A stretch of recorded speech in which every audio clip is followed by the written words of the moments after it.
মহতারাম, আল্লাহর দরবারে কোটি কোটি শুকরিয়া গুজার করছি যে রব্বে করিম মাওলায়ে করিম এই মহতি সভায় আজিম শান মাহফিল আমাদের সকলকে উপস্থিত হওয়ার তৌফিক দিয়েছেন। সেই জন্য মহান মনিবের দরবারে একবার উচ্চ কণ্ঠে বলি আলহামদুলিল্লাহ।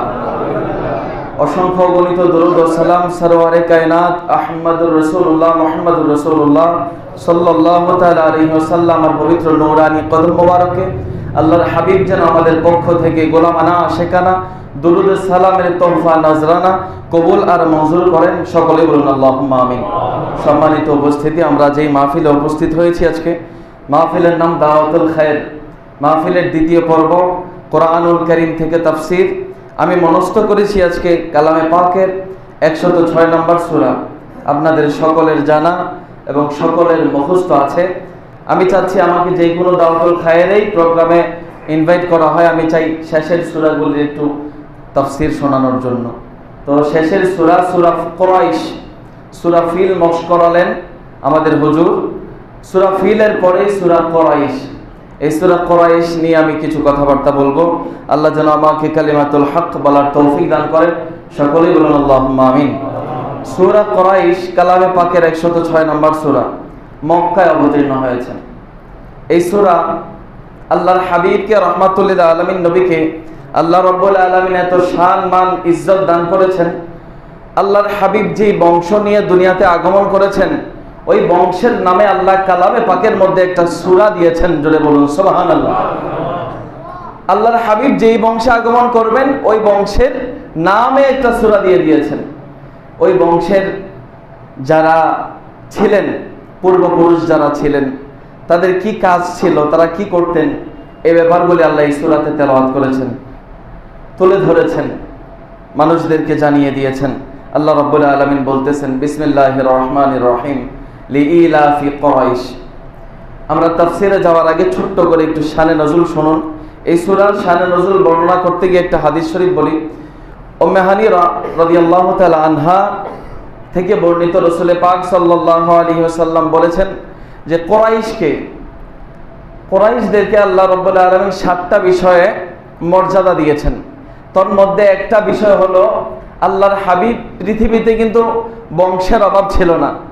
আল্লাহর হাবিব যেই বংশে আগমন করেছে ওটা কুরাইশ বংশ। আল্লাহর হাবিব বলতেছে যে আমি কুরাইশ বংশে আগমন করেছি, এটা কুরাইশদের জন্য বড়ই মর্যাদার বিষয়। জোরে বলুন সুবহানাল্লাহ। 1 নম্বর। 2 নম্বর বলতেছেন যে নবুয়াত, এই কুরাইশ থেকেই আল্লাহ রাব্বুল আলামিন নবুয়াত নির্ধারণ করেছেন, নবুয়াত দিয়েছেন কুরাইশ থেকেই। 3 নম্বরে আল্লাহর হাবিব বলতেছেন যে কাবার তত্ত্বাবধায়ন, কাবার দেখাশোনা করার দায়িত্ব কুরাইশদেরকে আল্লাহ দিয়েছেন। 4 নম্বরে বলতেছেন হাজীদেরকে খেদমত করার যে দায়িত্ব আল্লাহ রাব্বুল আলামিন, সেই দায়িত্বটা কুরাইশদেরকে দিয়েছেন।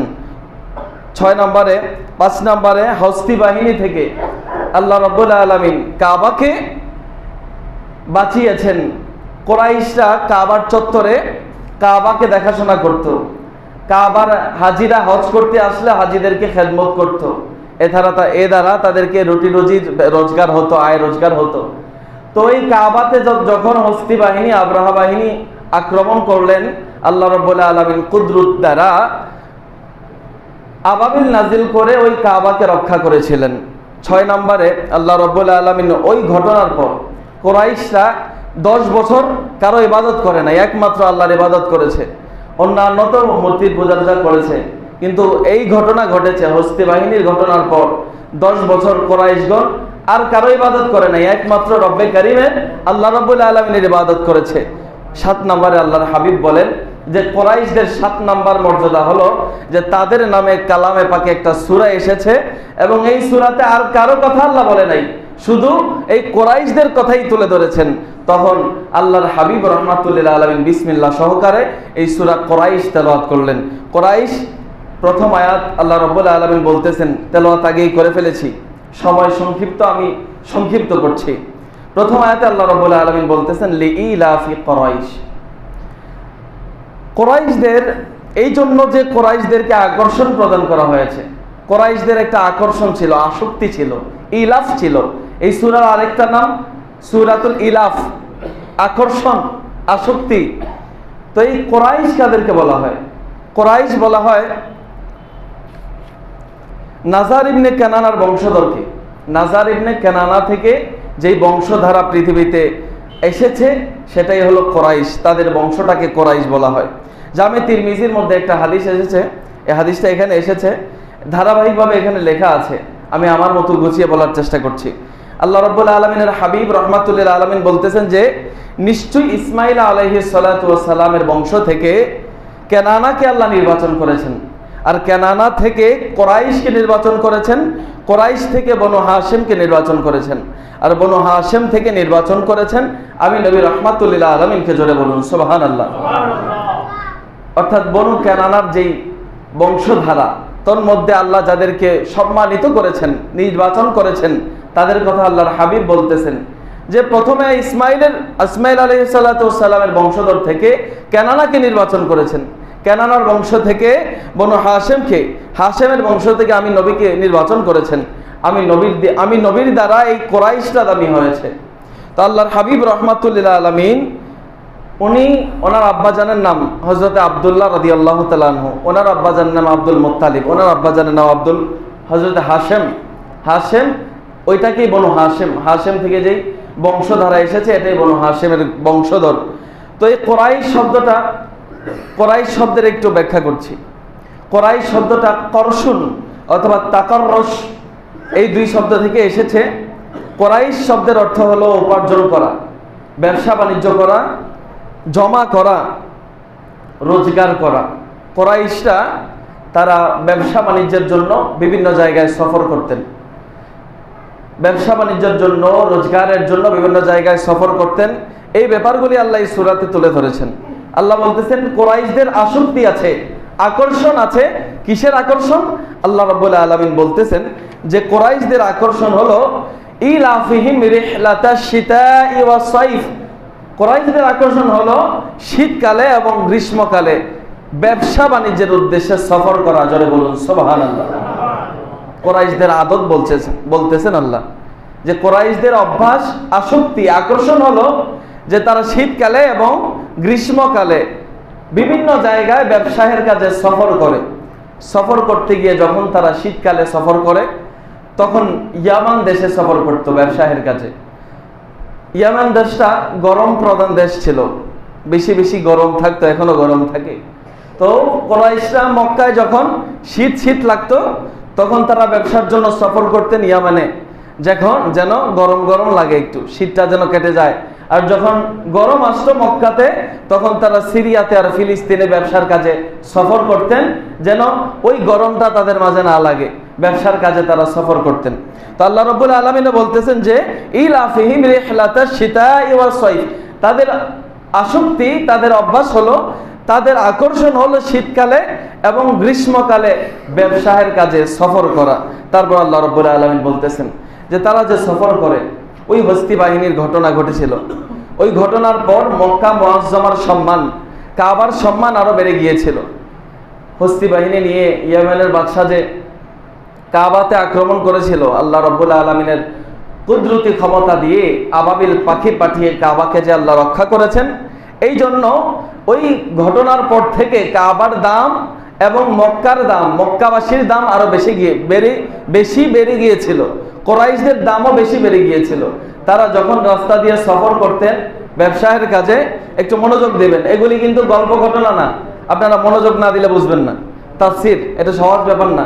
তো তারা যখন সফর করতেন, রাস্তায় সফরের যেই রাস্তাটা ছিল, ওই রাস্তায় যেখানেই তারা তাঁবু ঘেরে একটু বিশ্রাম নিতেন রাতে, ওই জায়গার মানুষেরা যদি শুনতো তারা কোরাইশের বংশধর, তারা কোরাইশি, তখন তাদেরকে অন্যান্য দেশের, অন্যান্য জায়গার মানুষেরা সম্মান করত, বিভিন্ন উপহার দিত এবং তাদের রক্ষণাবেক্ষণ করত, তাদেরকে সমস্ত বিপদ আপদ থেকে বাঁচাই দিত।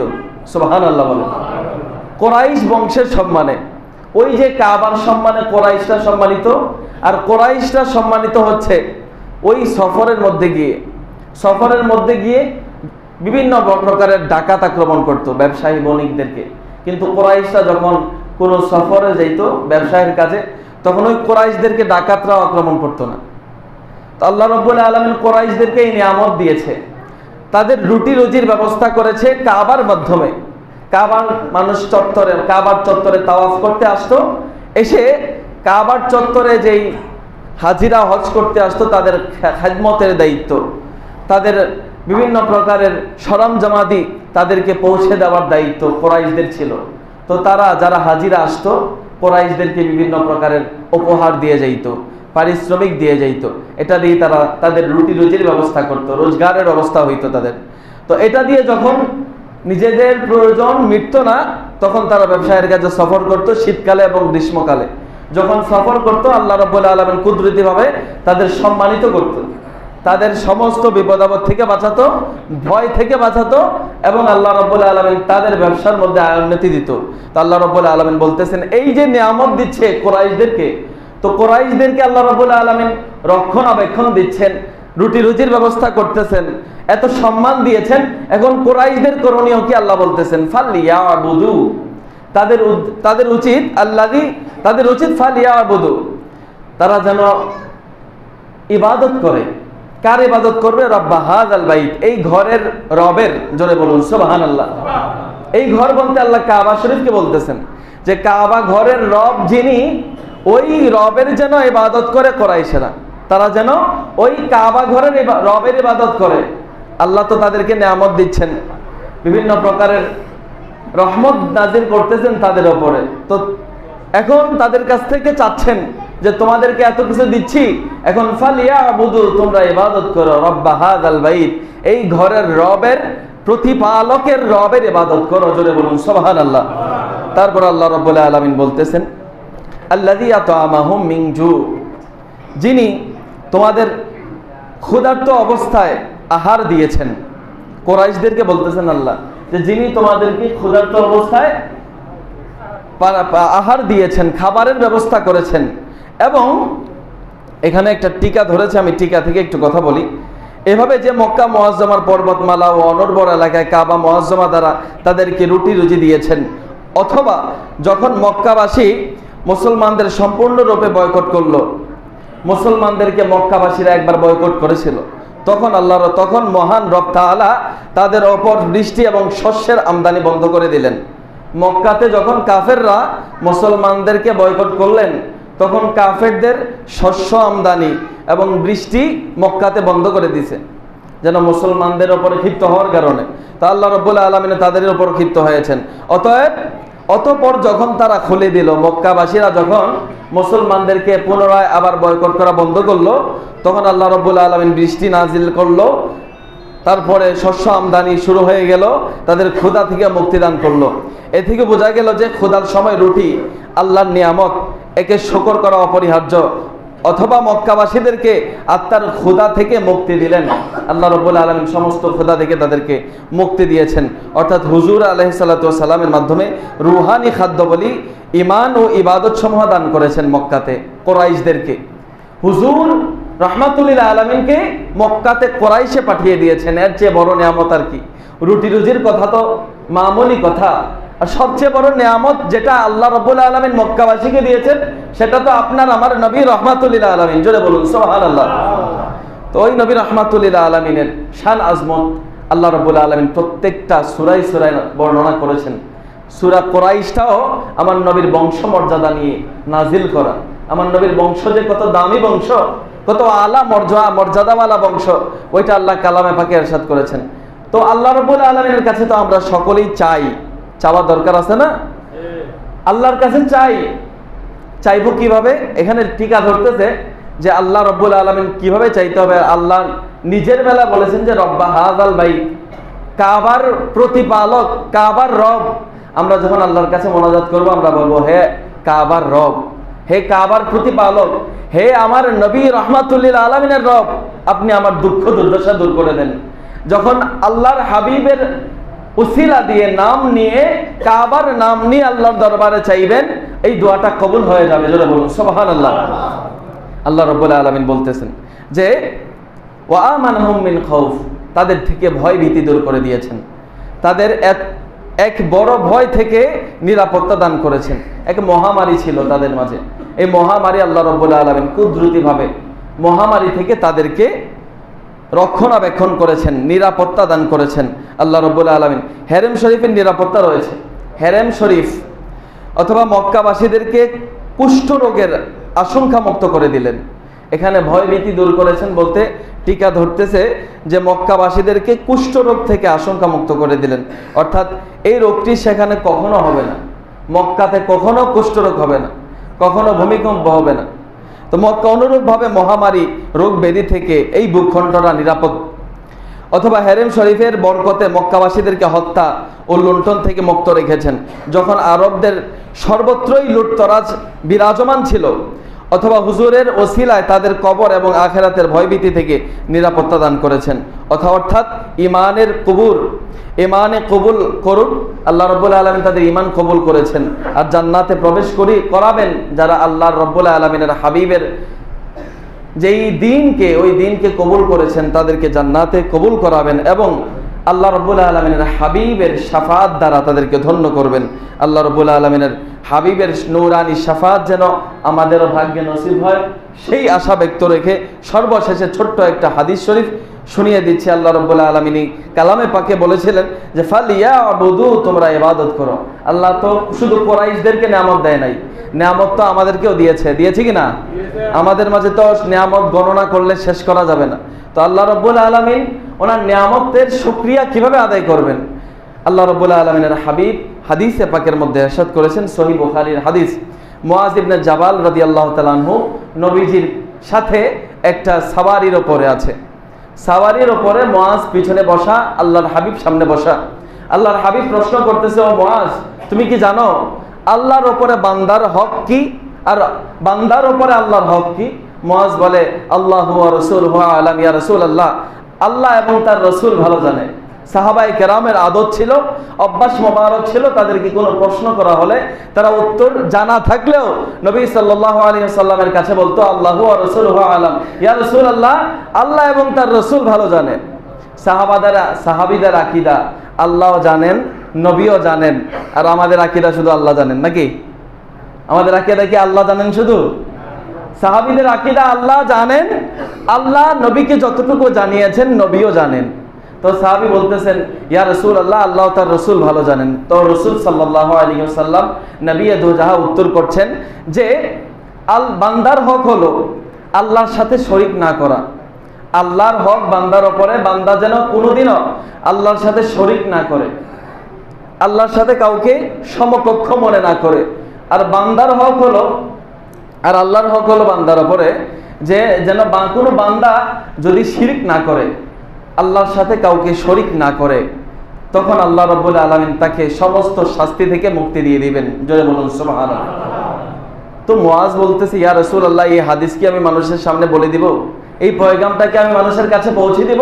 আল্লাহর হাবিব বলে, ও জাবাল, এই সংবাদ তুমি মানুষের কাছে পৌঁছায়ও না। যদি শুনে যে শিরক না করলে আল্লাহ শাস্তি থেকে বাঁচাই দিবে, তখন আর ইবাদত করবে না, ইবাদত থেকে বিমুখ হয়ে যাবে। শুধু ভাববে যে আর শিরক না করলে, আল্লাহর সমকক্ষ কাউকে মনে না করলেই তো আল্লাহ শাস্তি দিবেন না, তো আর ইবাদতের কি দরকার? তো আল্লাহর হাবিব বলতেছে, ও মুআজ, এই সংবাদ মানুষদেরকে দেওয়ার দরকার নাই। তুমি আল্লাহ রব্বুল আলামিনের সাথে শিরক করা থেকে বেঁচে থাকবে, মানুষদেরকে সতর্ক করবে। আর আল্লাহ রব্বুল আলামিনের সাথে কোনো প্রকারের শিরক, কোনো প্রকারের সমতুল্য ভাবা থেকে আমরা যেন বিরত থাকি, আর বেশি বেশি যেন আল্লাহর শুকর আদায় করি, আল্লাহর নিয়ামতের শুকরিয়া স্বরূপ ইবাদত বন্দেগীতে মশগুল থাকি, প্যারা নবীর ওপর বেশি বেশি দুরুদ সালাম পড়ি। আল্লাহ যেন আমাদের সকলকে কবুল করে এবং আমাদের সকলকে যেন ইবাদত গুজার বান্দা হিসেবে কবুল করেন। সকলে বলুন আল্লাহুম্মা আমিন। ওয়া মা আলাইনা ইল্লাল বালাগ। ওয়াসসালামু আলাইকুম ওয়া রাহমাতুল্লাহি ওয়া বারাকাতুহু।